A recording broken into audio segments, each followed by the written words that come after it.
Hello, I'm your host, Mouth, and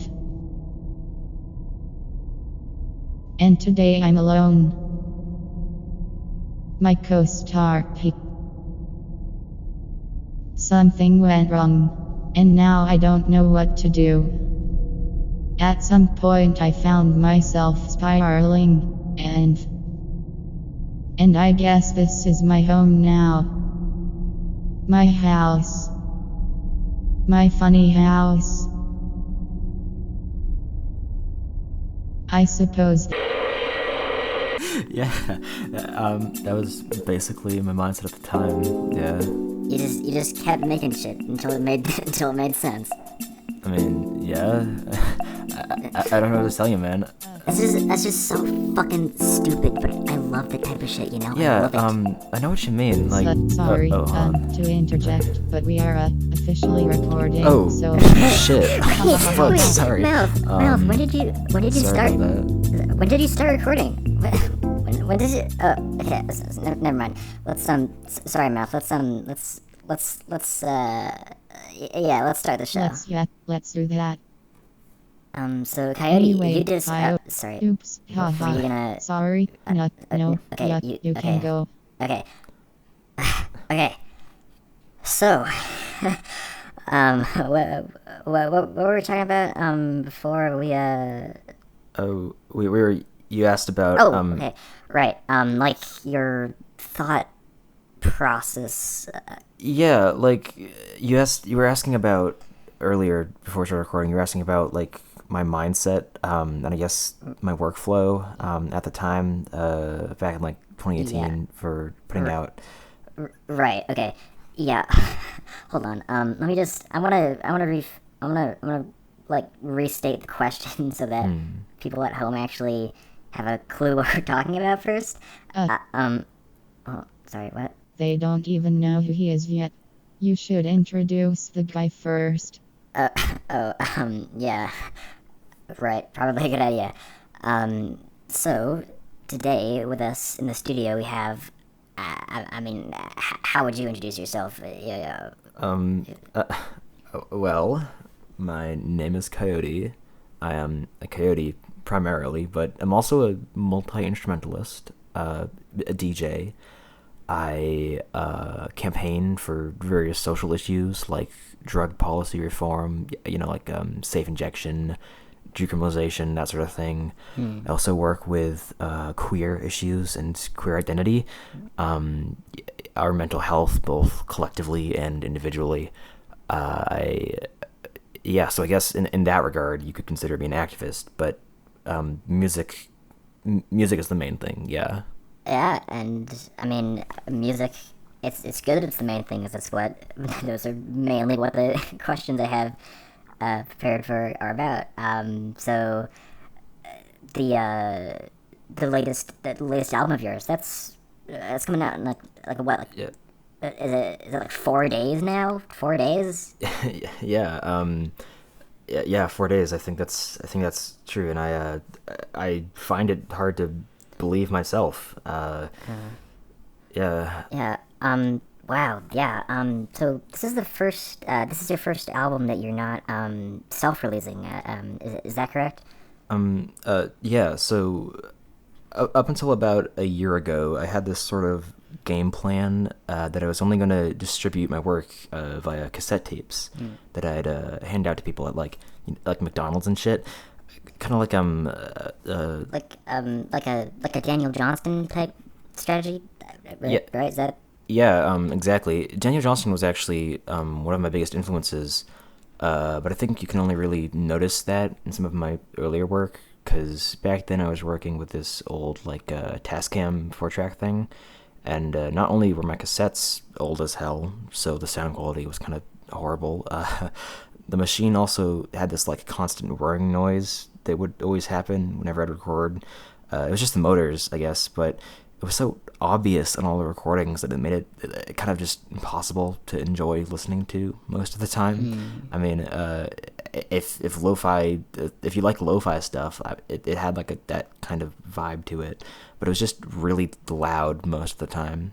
Yeah, that lo-fi stuff is always hit or miss for me. Yeah, Mouth was actually telling me the other day, what she was talking about your whole philosophy of production, about like the thing you say about like how people should approach like mixing their tracks and shit.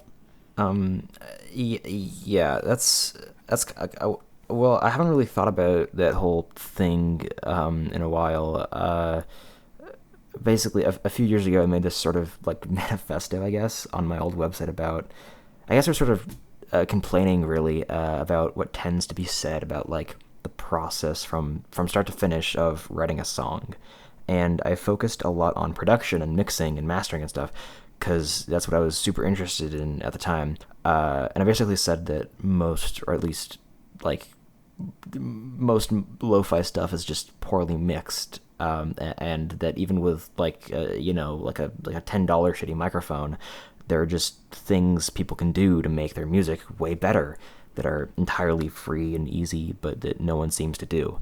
It's like people pass off their like mediocre mixing as just lo-fi-ness. I mean, but isn't shitty mixing just like a different? Couldn't this be like considered a different style of lo-fi? Yeah. I mean, the thing is that that post, I don't really fully believe in that philosophy anymore. At least I don't. I don't think effectively I still like believe all of that stuff. But because in I think that in the past few years I've just figured out how to convey it just without being a huge asshole about it, I guess. um, yeah, so basically, what I think is that all music has a textural quality to it, and that quality can range from good to bad. And this is basically just a really roundabout way of me saying that if your music hurts to listen to, and I guess if you also don't intend for it to be that way, then you're probably doing something wrong. Or at least there's probably something you can do that you'd be happier with in the long run. Because here's the thing, even on that $10, horrible microphone, it can help to know where in relation to the diaphragm you should be aiming your voice, or even just to tell when you and not on Audacity when you have too much Audacity reverb, when that's, you need to know when to stop with that kind of stuff, Yeah. So basically, just do the best you can with what you got. Yeah, it's basically the same as that old saying, but with the added asterisk that you can probably do more than you think you can. Yeah, like just put a sock over your mic or something, or learn how to EQ properly. And as long as you're aware of this and you're happy with how your track ends up sounding, then that passes the Coyote philosophy test, I guess. Yeah. Well, just speaking of music and your music, how would you describe this new album of yours, genre-wise, compared to your previous releases? Because after hearing those singles, I have no idea what to call it, honestly. Yeah, well, I guess it's mainly, like, at its core, it's still just alternative rock, or like indie rock, or whatever people call it. But, excuse me, obviously, with this new album, I've been listening to a lot of contemporary classical stuff, like, John Cage, but also, like Philip Glass, so that shows up in it. But at the same time, I've been listening to a lot of hyperpop, which I think is really evident, especially on tracks like Just a Puppy. Yeah, I can definitely hear that's that hyperpop influence, and I like how you mix your natural voice with autotune stuff, because you do it in a way that feels very much so kind of unique. It's not something I've heard before in hyperpop. It's not like a verse chorus, difference there. It feels like essential to the music. Like like having those harmonies where one voice is all robot-y and the other is unfiltered is like essential to the genre that you're producing here. Yeah, I mean that's basically exactly what I was hoping to come across. So it's reassuring to hear that before the release date. Yeah. Well, yeah, that's exactly what it sounds like to me. So the track you mentioned, your track, "Just a Puppy." So I've seen a lot of people really connect with the lyrics of that song, or at least when it came out, I remember little review things on Bandcamp were all these like personal anecdotes and all these people seemingly just falling in love with your song and more immediately, I assume its lyrics. Can you talk about the story behind that song and its lyrics and what they mean to you? Yeah, so Just a Puppy is it was the result of a different style, or I guess a different approach to lyricism that I was trying out about a year ago now, where you write a few poems or something. It doesn't have to be poems, it could just be like prose, but then you chop it up into little phrases and sayings and just imagery. It's a style that I first heard about back in like 2011 when I was talking to someone about the lyrics in Kid. Yeah, I think I've actually heard of this. Yeah, it's called the hat technique or something, because the idea is that you cut up little slips of paper, or a digital equivalent of paper, and shuffle them around in a hat. That's what David Bowie did, I think, on Ziggy Stardust. Uh, you take these little snippets and you put them back together in a way that either sounds cool or like makes sense, but only in an emotional way, I guess. Yeah, so with Just a Puppy, I did that with some essays I wrote back in 2020 when I was really, really just horribly depressed. I wrote this one page about, like, it was this whole rationale thing that acted as a sort of safeguard for me against suicide. Jesus. Yeah, sorry. Is this, like, too heavy? I can... No, it's fine. Yeah, keep.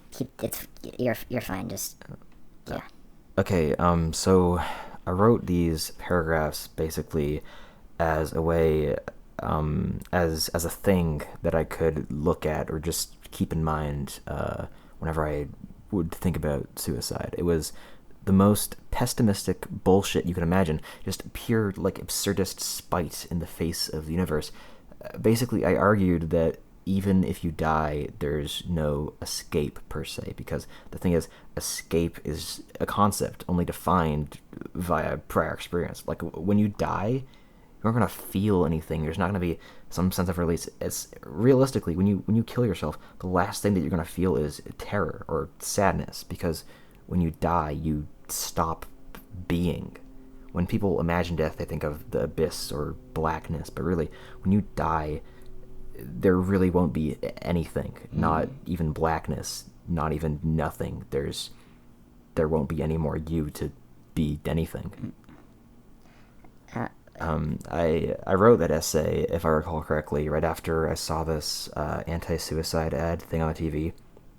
It was this montage of people on the phone, and like you couldn't see their faces; they were cut off, but you could tell that they got horrible news over the phone. Yeah, and this like "Say Something, I'm Giving Up on You" type song was playing in the background, and you kept seeing these people drop their phones or cover their mouths or whatever. And at the climax of the song, it all cut out, and it was a dog's tail walking into some other room. Eventually, you catch up to the dog, and it's sitting by a chair, and then you realize, oh shit, there's a dead dude. Wow, that's fucked up, I guess. Yeah. And sure, whatever. It was a well shot little story, but it didn't. It ended up peddling the same message that I heard everywhere back then, and that I still hear. This terrible message that very obviously does not come from the perspective of anyone who has ever actually been suicidal. It's the "don't give up. Your friends and family love you. There's still hope" type of message. I mean, how is that a bad message? Like, what else can you really say in a situation like that to someone who's suicidal? That sounds like a very good thing to say. You can't really say anything other than that, because nothing else is true. The only thing that you can say is that death is just as worthless and unrewarding and unmeaningful as life, because that's at least okay. I should elaborate. Life isn't always that way. The issue is that for a lot of people, life sucks, and it's not really something they can change, or at least not entirely. Like, the classic armchair psychologist thing to say is, go take a walk, talk to a friend, drink water.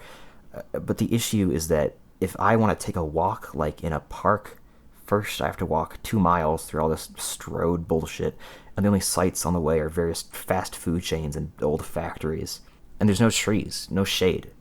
It gets like hot as hell in the summer. You can't walk in that. The point is, there are systematic issues at play that impact that can impact people's qualities of lives. Some people don't have family and friends. Some people live in shitty areas because of old zoning laws, like redlining and stuff. Ads like that suicide PSA thing, where the whole thing is like, look at who you're hurting, look at all that you're leaving behind. That shit is horrible, because for me and many others like me, some things are out of our control, and sometimes we have no one to talk to. Sometimes being alive is horrible, and there's nothing we can do about it. And that's where that page that I wrote comes in.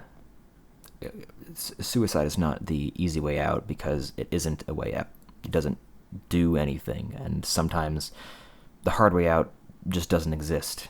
Sometimes working through it isn't something that's feasible. You can't pull the bootstraps away from suicide, or at least away from, like that, those kind of life, those kind of environments. That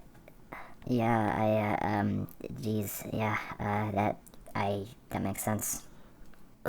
Anyway, sorry to get so heavy like that. Is there by chance a lighter subject we could switch to? Yeah. Do you know what you are? Because I think that you're sitting here waxing poetical about your shitty mental health, and you can't even see it. You can't even see what you are. Mouth, I think you are a character. Or rather, you've created a character that you choose to walk around in. You've created a skin suit. But what's the issue, right? I mean, we all have skin suits to begin with. No one asks to have a body, so what's the issue, right? I don't really know. Something inside of me died. Do you understand? While you go around describing death like it's some meaningless cessation, I'll keep on living. I'll keep on festering with the body of a dog who's already left us. Death isn't some loss of being. No. Death is being. And it's the only part of our being. It's all we can believe in.